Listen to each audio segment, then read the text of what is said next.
saw Denny Hamlin up the racetrack just a little bit. That's the first time he's migrated off the bottom as he passes his teammate Chase Briscoe for the 4th position. You know, there's no question early in Denny Hamlin's career, Dover was his worst racetrack. He'll admit that, but there's also no question later in his career, Dover is one of his best racetracks. He's won 2 of the last 6 races here. So, Junior, I tried to pin Denny Hamlin down, said, hey, what's the difference here? And he talked about the early run discipline that you mentioned just a moment ago. So I asked Chris Gabehart, who was his crew chief at the time, when he changed his driving style about 6 years ago, and he said, listen, at Dover, if you are not married to the bottom and you don't save the tires early in the run, it puts you in trouble for the entire run. So, Junior, as you just mentioned the savings account a moment ago, do you see Denny doing that later in his career, just being married to the bottom, and here later in the run, like right now, he can move up just a little bit more?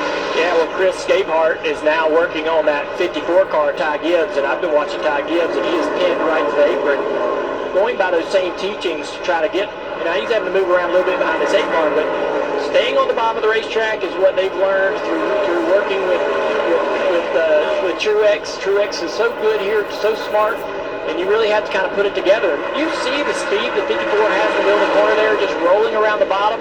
Not only is it a quick way to run around the bottom of the racetrack, but it's easier on the tire. He backs on on entry, pins the car against the apron, rolls around the corner.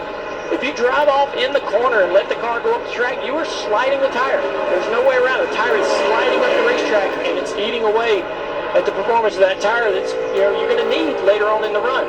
Now, with this car, you do have to move around. So you will see guys have no choice but to have to go somewhere for clean air.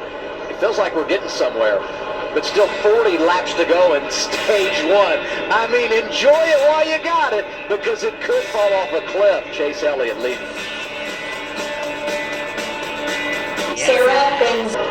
NASCAR on TNT live at Dover. Today it's the Auto Trader Echo Park Automotive 400. Chase Elliott leads. 33 go, stage 1. 16 of A.J. Allmendinger running 10th, doing a really nice job. He's up 7 spots since the restart. He's broken into the top 10. The car looks really good on the long run.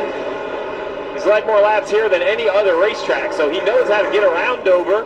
How unbelievable is that stat? You know what I mean? I mean, that was one that I wouldn't have had on the bingo card, but quietly, this has always been a pretty good place for him.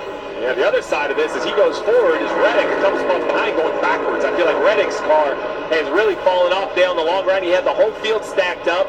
The 22 and the 16 got by, but now it looks like the 45 is under attack still from McDowell, Danielle. Yeah, see, and Tyler Reddick is not happy with his car. Started 4th, he's fallen down to 12th. Before the competition caution, Tyler said, guys, I'm too loose. I can't turn the wheel at all. He just came on the radio and said, guys, it is not improving. I am still way too loose. Helpless. You just can't hustle it when you can't tug the front tires because the back's going to dance around, and he's found a little bit of a space here. He's just trying to get these last 30 laps so he can come down and make some more adjustments. That's the tough thing about this racetrack. You get struggling and losing a lot of speed. You gotta kind of buck up and figure out a way to at least survive to the opportunity to work on the car. We're down there trying to get to the inside, trying to work the low line in this 71 car. Coming off his best finish in Sonoma last week. Got a 4th place out there on the West Coast. And that's going to give this team a little confidence moving forward. Priest right there in the 60. Yeah, Priest, it's hard to look at any of his stats. His RFK Ford that he's sitting in, this is the best he's had in his career, in my opinion. I mean, you just look at his numbers here. You see a lot of 20s and 30s with his finishes here at Dover, but here he is, 14th today, right there on the cut line. It's very difficult to add a team. RFK, they have stubbed their toe a little with the 6 car, with the boss man's car, but I will tell you, this 60 is higher than I would expect for an organization to expand. It sounds like an insult to say that someone's overperformed, right? Or most improved. Well, there are some backhanded compliments, but there is no doubt when you add a team and to try to go, all these cars are fighting a tight balance for the most part. Some guys are loose, but if you're fighting a tight balance or you're fighting a loose balance, you're actually going to find the rubber that'll tighten the car up. So the rubber on the racetrack will make the track tighter. That's going to do that everywhere we race. So if you have a loose race car, go wherever you want to go in that rubber to be able to try to tighten that balance up a little bit. So that's probably why he's telling his team, look, I'm not on the bottom where I usually run and where I know you want me to be, but I'm going to chase the rubber up the racetrack to try to fix the balance of the car. 4 to go in the stage. Byron fourth right now. Oh, and Alan. the car almost in the wall in turn 3 and 4. The 51 drives away, no issue.